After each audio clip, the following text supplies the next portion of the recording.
इसी तरह ब्रांडिंग की दूसरी एग्जांपल है कोल्ड ड्रिंक्स। कोल्ड ड्रिंक वाले क्या कर रहे हैं, कोल्ड ड्रिंक इंतहाई नुकसानदेह और जहर है, लेकिन उसकी मार्केटिंग, उसकी ब्रांडिंग इतनी जानदार तरीके से हुई कि वो जहर ही नहीं लगता, वो लाइफ का हिस्सा बना दिया उठाकर। इवन लोग अपने छोटे छोटे बच्चों को, गोद के बच्चों को भी कोल्ड ड्रिंक पिला रहे हैं, बच्चों की नाक से गुब्बारे बन रहे हैं, लोग कह रहे हैं वाओ कितना क्यूट लग रहा है ना। कोई भी प्रोडक्ट हो वो अपनी मार्केटिंग और अपनी ब्रांडिंग और अपनी पैकेजिंग की वजह से बिकती है, फेमस होती है, एक्सेप्टेंस बढ़ती है, और खूबसूरती जो है ना वो देखने वाली की आंख में नहीं होती। भाई रंग गोरा करने की क्रीमें और मिस वर्ल्ड के कंपटीशन ऐसे ही नहीं होते। और इंसान का दिल साफ होना चाहिए, दिल नहीं, कपड़े भी साफ होने चाहिए, शक्ल भी साफ होनी चाहिए, दांत भी साफ होने चाहिए। आप जब शादी वगैरह में किसी की दावत में जाते हो तो वहाँ साफ दिल लेकर पहुंचा करो ना। वहाँ पर तो आप कपड़े भी साफ लेकर पहुंचते हो, शक्ल भी साफ लेकर पहुंचते हो। कि जो घर में सबसे निकम्मा होता है, सबसे बेकार होता है पढ़ाई के हिसाब से, उसको बोलते हैं हाफिज बना दो, अम्मी की बात नहीं मान रहा, हिफ्स करवा दो,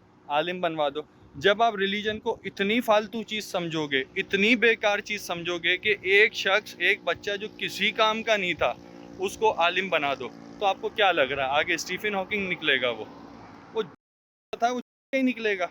हेलो, अस्सलाम वालेकुम। ये जो बार्स होते हैं जहाँ शराब वगैरह पिलाई जाती है, वहाँ पर बेसिकली होता क्या है, वहाँ पर्पस तो है सिर्फ शराब पिलाना, लेकिन उन्होंने उसको कूल बनाने के लिए वहाँ पर क्या किया, बार टेंडर खड़ा कर दिया जो शराब उछाल उछाल कर आपको ग्लास में देता है, मुख्तलिफ जगलिंग्स करता है। फिर उन्होंने कहा कि ये भी काफ़ी नहीं है, फिर उन्होंने इसके अंदर और कूलनेस डाली। कूलनेस क्या डाली, वहाँ पे लड़कियाँ नाचने के लिए खड़ी कर दी। फिर उन्होंने इसको मज़ीद कूल बनाने के लिए वहाँ पर क्या किया, वहाँ पर आप जाकर रिंगिट, दिरहम, डॉलर, दिनार, जो भी आपके पास जो भी मुल्क है वो दो, आपके नाम का गाना डेडिकेट होगा, वो लड़की आपके लिए नाचेगी और पूरा क्लब सुनेगा कि भाई फलाने बंदे ने पैसे देकर अपनी मर्जी का गाना चलवाया है। फिर जब ये भी कम कूल लगा, फिर स्ट्रिप टीजिंग डाल दी। स्ट्रिप टीजिंग का क्या मतलब होता है ये खुद गूगल कर लेना, पता लग जाएगा आपको। जब स्ट्रिप टीजिंग भी कम लगी, उन्होंने क्या किया, वहाँ पर आप एक प्राइवेट रूम लो जहाँ पर लड़की एक्सक्लूसिवली आपके लिए नाचेगी। अब ये चीज़ों को कूल बना रहे हैं ताकि लोगों का इसके तरफ किसी ना किसी तरह रुझान बढ़े, और जुआ भी साथ में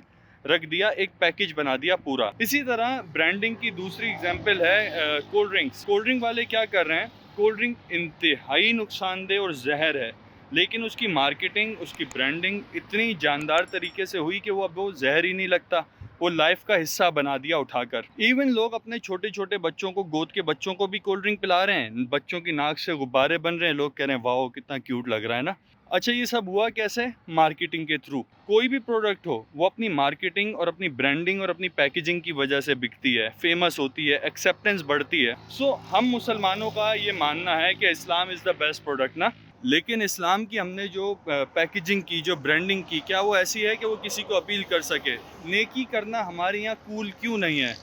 कूलनेस का मतलब मैं आपको समझाता हूँ। फॉर एग्जांपल, बच्चा होता है ना, जब वो बड़ा हो रहा होता है, वो नमाज़ पढ़ने को बड़ा कूल समझता है, वो मस्जिद जाना शुरू करता है, वो नमाज से भी आधा आधा घंटा पहले पहुँच जाता है।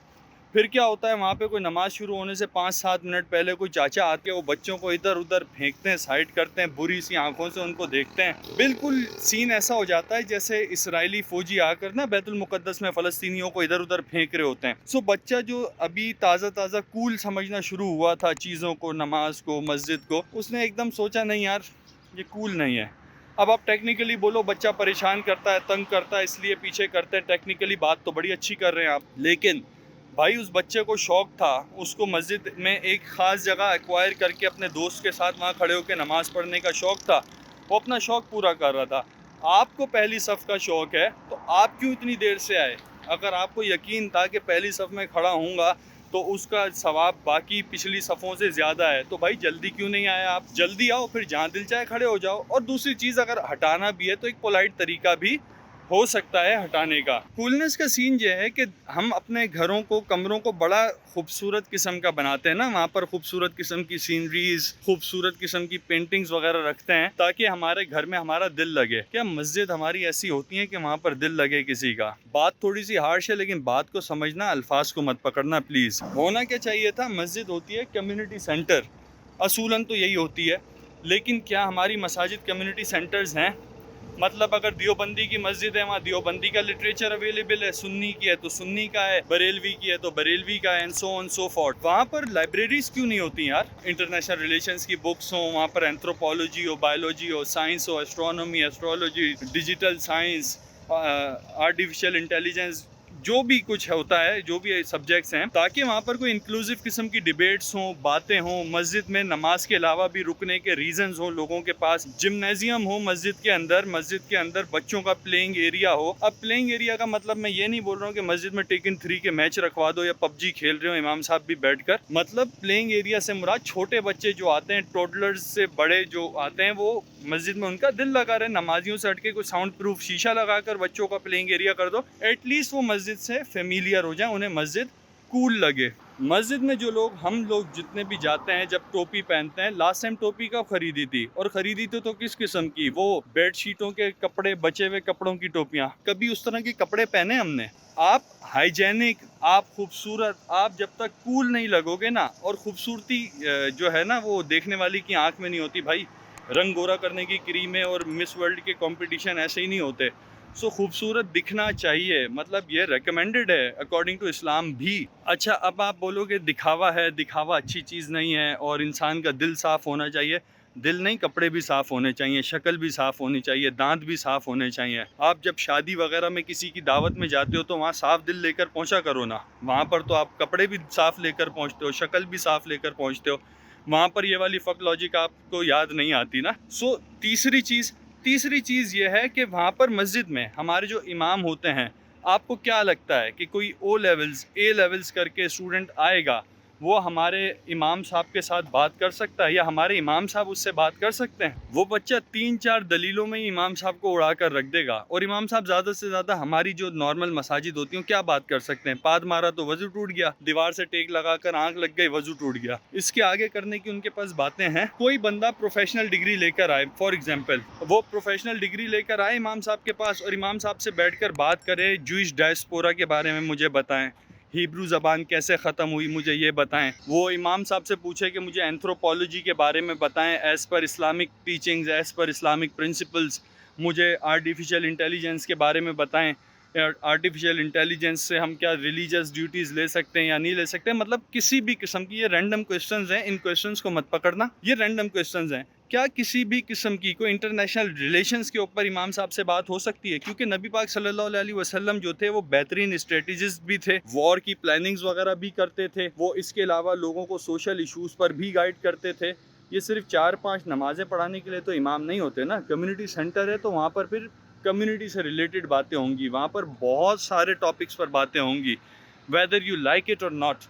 सो कूलनेस की तरफ जब तक हम अपने इमाम को, अपने बच्चों को, अपने आप को, अपने माइंड सेट को, अपनी मसाजिद को लेकर नहीं जाएंगे, तो आप रिलीजन की तरफ कैसे अट्रैक्ट करोगे यूथ को? ख़ास तौर पर अभी जो लोग हैं, अभी जो यूथ है, वो देख रही है सोशल मीडिया, वो देख रही है डिजिटल मीडिया, वो पढ़ रही है बहुत सारी ऐसी चीज़ें जो पहले अवेलेबल नहीं होती थी, या होती थी तो टैबूज़ होते थे, अभी टैबूज़ भी नॉर्मल होते जा रहे हैं।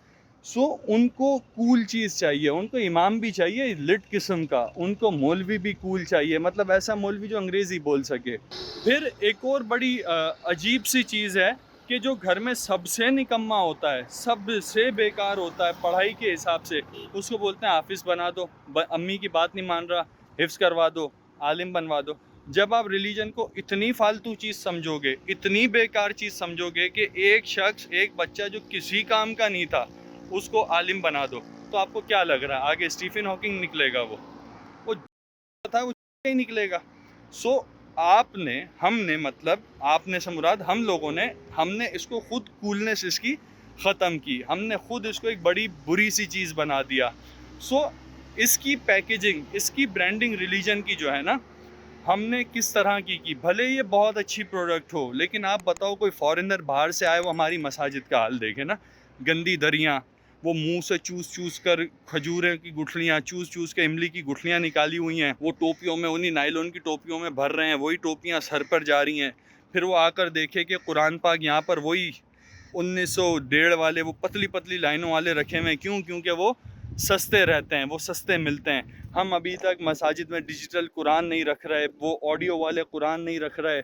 हम मसाजिद जो हैं, हम मसाजिद के अंदर कोई चिकने पेपर जो आते थे वो वाले कुरान पाक नहीं रख रहे। सो आप एक फ़ॉरेनर को, आप एक अंग्रेज़ को आप कैसे बताओगे कि हमारी प्रोडक्ट सबसे अच्छी है, जब आपने उसकी पैकेजिंग ही अच्छी नहीं की, जब आपने उसकी ब्रांडिंग ही अच्छी नहीं की? ये सारी चीज़ें शेयर करने का मकसद ये नहीं है कि मैं कोई बहुत बड़ा फ़िलोसोफ़र हूँ और मैं बहुत कोई अक्ल कुल हूँ। चंद एक चीज़ें थीं जो डिस्कस करना मैं चाहता था। फिर दूसरी चीज़ ये है कि इन बातों में अल्फाज को पकड़ने के बजाय, और अगर कोई एग्जाम्पल थोड़ी आगे पीछे आपको लगी हो गई, उसको पकड़ने के बजाय क्रक्स को देखिएगा। मे बी आपको कोई बात समझ आ जाए। रमज़ान मुबारक।